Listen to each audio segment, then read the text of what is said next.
cəmiyyətdə gənc qızlarımız arasında hamı karyera üçün çalışır. Heç kimi siz deyən o ailə dəyərləri, sadə sıradan ana olub, evladı böyüdüb, o məsuliyyəti tamamilə doğru şəkildə yerinə yetirmək kimi bir qayğısı yoxdur artıq.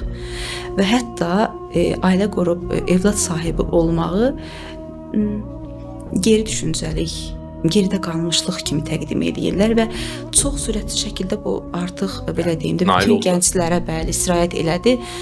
Artıq valideynlər öz evladlarını evləndirə bilmir.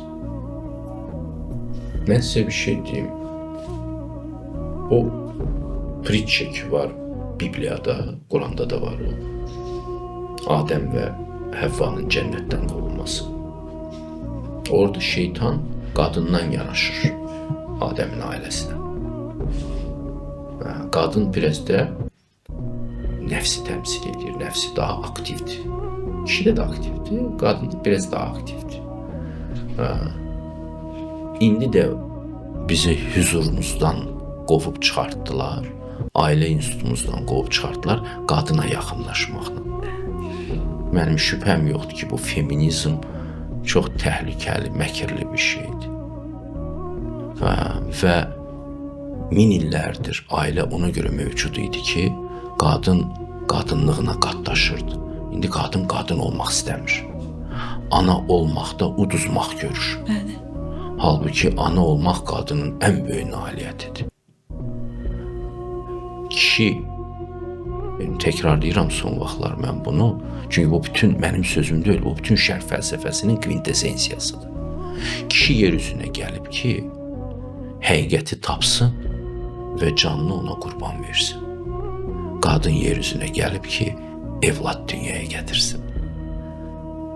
Qadınla kişi həyatının məqsədləri arasında simmetriya yoxdur, tamamlama var.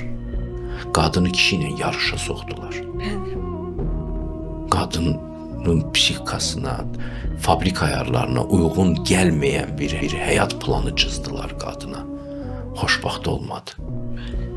Heç xoşbaxt olmadı və siz demişkən bu ailə dəyərlərini gözdən saldılar. Gənclər evlənirlər, uşaq dünyaya gətirməyə tələsmirlər. Bəli, bəli. Mən uşaq dünyaya gətirəcəm, olacam Fatma Nisə, Tükəzban olacam, nənəm kimi olacam. Bəli, nənən kimi olmaqda böyük bir şərəf var. Həyatın mistikasıdır bu, ana olmaq. Ən böyük mistikadır. Analıq meyvəsindən daha dadlı heç nə dada bilməzsən. Gedib NASA'da da işləsən, gedib Nobellər də alsan, Marie Curie kimi, heç vaxt analıqdan aldığın bəhrə qədər bəhrəli olmayacaq bu. Acıdır analıq. Acı günləri çoxdur, əziyyətli günləri yoxdur. Amma bu acıyı, biz məsələn xörəyimizə də acı tökürük də, məsəl üçün, dad verir. Bu acı sənin həyatına dad verir. İnan ki, bundan dadlı heç nə yoxdur. Bilənlər bunu bilir. Amma tovlaya bilirlər, gənclərin başını aldada bilirlər. Yox, sən də əvvəlki nəsillər kimi uşaq dünyaya gətirəcəksən, çox uşaqlı mı ailə mi olacaqsan?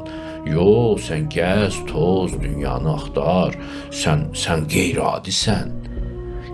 Qeyri-adilik adilikdədir. Bunu başa düşənə qədər çox vaxt keçir. Bəli, təəssüf ki. Qeyri-adilik adilikdədir.